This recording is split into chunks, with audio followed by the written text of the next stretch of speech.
اگر کسی کو لگتا ہے کہ انتخابات 8 فروری 2024 کو نہیں ہوں گے تو وہ یہ بات میڈیا پر نہیں کہہ سکتا، ہاں البتہ اپنی بیوی کے کان میں ضرور بتا سکتا ہے۔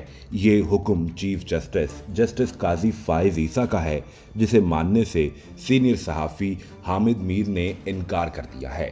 حامد میر کے سامنے جب یہ سوال رکھا گیا کہ انتخابات کے کیس میں چیف جسٹس کی جانب سے خاص طور پر میڈیا کو یہ ہدایت دی گئی ہے کہ میڈیا غیر یقینی کی صورتحال مت پھیلائے اور انتخابات کے حوالے سے کسی بھی قسم کے شکوک و شبہات کا اظہار نہ کیا جائے۔ اگر کسی کو یہ لگتا بھی ہے کہ انتخابات 8 فروری کو نہیں ہو رہے یا اس سے لیٹ ہو جائیں گے تو وہ یہ بات میڈیا پر نہیں کر سکتا، ورنہ پھر پیمرا کے ذریعے اسے میوزک فیس کرنا پڑے گا۔ اس پر حامد میر برس پڑے، کہا کہ ہم نے آئین نہیں توڑا، آپ آئین توڑنے والوں کی بات کریں، نہ ہم نے کوئی غیر آئینی کام کیا ہے، لہٰذا ہمیں یہ مت بتایا جائے کہ ہم نے کیا بولنا ہے اور کیا نہیں بولنا ہے۔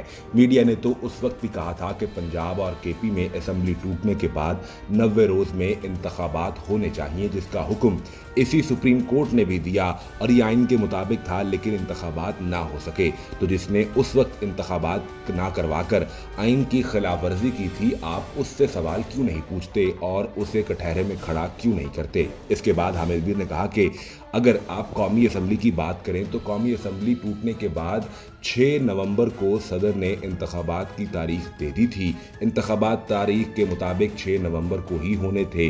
اس کے بعد جو انتخابات لیٹ کروائے جا رہے ہیں یہ غیر آئینی عمل ہے۔ جس نے یہ کیا آپ اس سے پوچھئے، اس سے سوال کیجئے جس نے غیر آئینی کام کیا ہے۔ میڈیا کا کام غیر یقینی صورتحال پھیلانا نہیں، بلکہ ہم تو وہ بتاتے ہیں جو نظر آ رہا ہوتا ہے۔ ہم نے واضح بتا دیا تھا کہ پنجاب اور کے پی کی اسمبلیوں کے انتخابات نہیں ہوں گے، سو نہیں ہوئے۔ 6 نومبر کی تاریخ پر بھی ہم نے بتا دیا کہ انتخابات 90 روز میں نہیں ہوں گے، سو نہیں ہوئے۔ الیکشن کمیشن نے کہا کہ جنوری کے آخری ہفتے میں انتخابات کروائیں گے، وہ بھی نہیں ہو رہے اور اب فروری میں جا کر انتخابات ہو رہے ہیں۔ ہم نے ملک نہیں توڑا، ہمیں وارننگ نہ دی جائے بلکہ ان جرنیلوں کو دی جائے جنہوں نے یہ ملک توڑا، اور آپ کو غصہ بھی ان پر ہی کرنا چاہیے، سوال بھی ان سے پوچھنا چاہیے۔ اب میں نے آئین کے مطابق اپنی رائے کا اظہار کر دیا ہے، اس کے بعد اگر مجھے توہین عدالت کا کوئی نوٹس بھیجنا ہے تو آپ خوشی سے بھیج دیجئے۔